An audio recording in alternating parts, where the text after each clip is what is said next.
One dad's all-out fight for son after moms abducts him to China. Brian meets with his son Alex, now 5, who was taken to China by his mom almost a year ago. It's been nearly a year since Brian met a Utah information technology worker and former U.S. Marine waved goodbye to his son Alex at the airport. The boy, then 4, was on his way to China with his mother, Matt's ex-wife, Yuna, to visit family in his mom's homeland. They were due to return in 45 days, but never made it back. Matt knew right then that his biggest fear had come true. Yuna had successfully carried out an international parental abduction. I took him to the airport and I feel like a complete buffoon for letting that happen, Matt, 34, tells Yahoo Parenting, his voice thick with guilt. She was much more conniving than I gave her credit for. Thus began Matt's new reality, spending every bit of energy on trying to bring his son back home from Dalian, Yuna's hometown, where the two have been living with her parents since May 2014. It's been a frustrating, labyrinthine, upsetting fight, and has so far involved the U.S. State Department, the FBI, the National Center for Missing and Exploited Children, the Chinese Central Authority, assorted lawyers, and the Netherlands-based mediation firm, all to no avail. Matt's efforts have put him into severe debt, as he's already spent more than $50,000 fighting for Alex's return, in addition to about $58,000 for his divorce, wiping out his retirement account. Now he's launched an online crowd-raise campaign, hoping to raise enough money to continue his legal battle. But the emotional part has been the roughest, particularly since Matt had seen Alex just briefly during the whole time. For a few days in October, when he went to see his son for what's been their only visit since Yuna, known in the US as Nina, took him to China. I hugged him before I left. I was holding him in my arms and saying goodbye, Matt recalls. It was the most stressful, difficult thing I ever had to do in my life. I feel like an idiot. I feel like an idiot, like I let her play me. About how living without Alex has affected his existence, he says. This impacts me every single day. Alex met just 4 days before he was taken to China. Knowing exactly where his son is and not being able to do anything about it has been particularly difficult. Sometimes, Matt says Yuna allows him to Skype with Alex.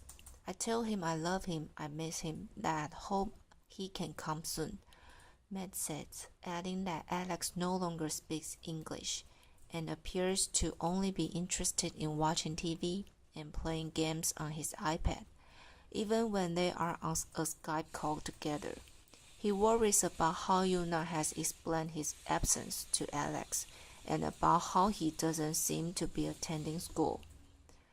Yuna did not respond to an email from Yahoo Parenting requesting her side of the story.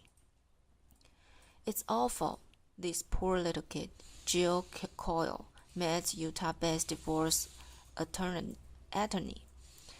tells Yahoo Parenting.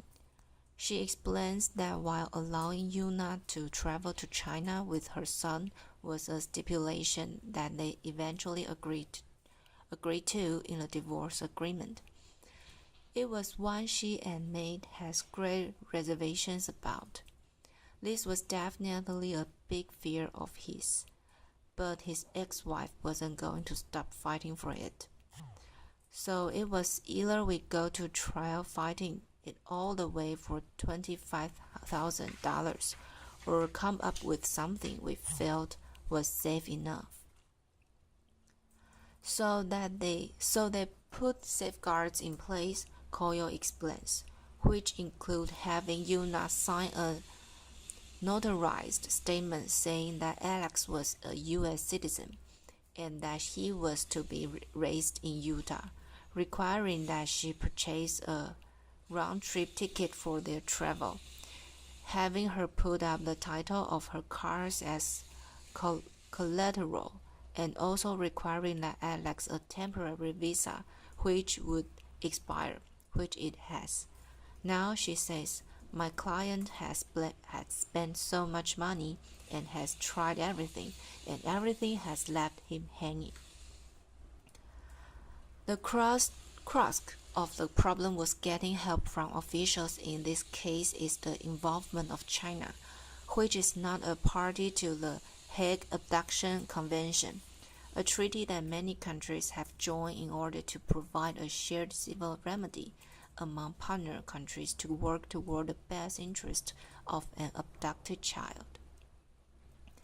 Brian met with Yuna and Alex before the divorce. Unfortunately, for some of the non-Hague countries, there may be some challenges and difficulties. Maureen Head, a supervisor in the Missing Children Division of the National Center of Missing and Exploited Children, tells Yahoo Parenting. One problem, she says, is that those countries, including China, won't recognize U.S. custody orders. Other challenges: filing international abduction charges against Yuna with the Justice Department could potentially force her into hiding. Matt says he was advised. While enforcement would be difficult since there is no extradition treaty between the U.S. and China. But all cases vary wildly, she says, and even when they seem hopeless, things can turn on a dime. I've seen situations in which it seemed nothing can be done, but things change day to day, she says. The parent may want to negotiate. The parent may want to come back. The parent may want to travel. In March, the FBI was able to stop an attempted parental abduction to China when the dad in the U.S. alerted authorities that his wife had just boarded an airplane to China with his 4-year-old son. He had been alerted via email by his wife. Then the plane was turned around 4 hours into its journey from Washington, D.C., and the boy's mother was arrested. She now faces up 3 years in prison. That father doesn't know how lucky he is, Matt says. Like the parents in that thwarted kidnapping case, Matt and his ex-wife have joint legal custody of their child. But now, he and Koyo have submitted a petition to modify that decision. To have Yuna serve with that petition, they've had to go through the Chinese Central Authority and are prepared for it to take up to 9 months. If Yuna doesn't respond within the required 20 days, Matt can get a sole custody order, but China may or may not accept it. Matt met Yuna in 2003 in Tokyo, where he was on vacation while was stationed in the Marine Corps in Okinawa, and Yuna, a Chinese national, was attending college on a student visa. The two became a couple and Matt got a job at the naval base off the coast of Tokyo. They eventually married, having Alex on U.S. military property, making him an American citizen in 2009. The family relocated to Utah when Matt found an IT job there in 2012.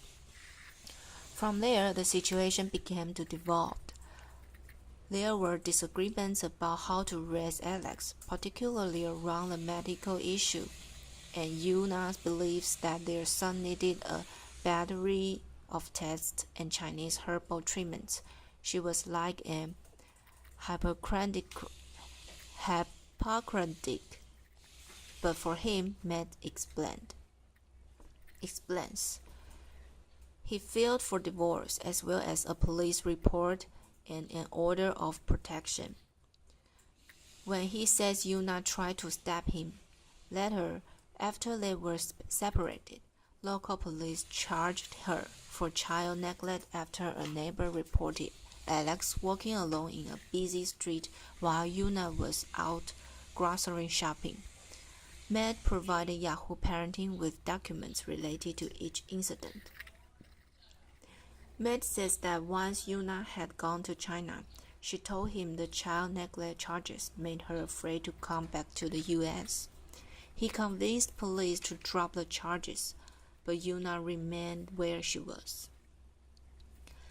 That's when I realized it doesn't matter what I say or do, says Matt, who is not willing to move to China. She's only convinced with what's best for her, not our son. These days, he's moving forward as best as he can, but he misses the time he'd spent with Alex. They play Legos and Hot Wheels and go to the playground and the museum. Matt says, every Saturday was our day. Now, the dad finds weekends particularly lonely, especially if he stays at home, where Alex's room is set up and waiting for him, and where still boxed Christmas presents for his son sits in the basement. I will never give up this fight, he says.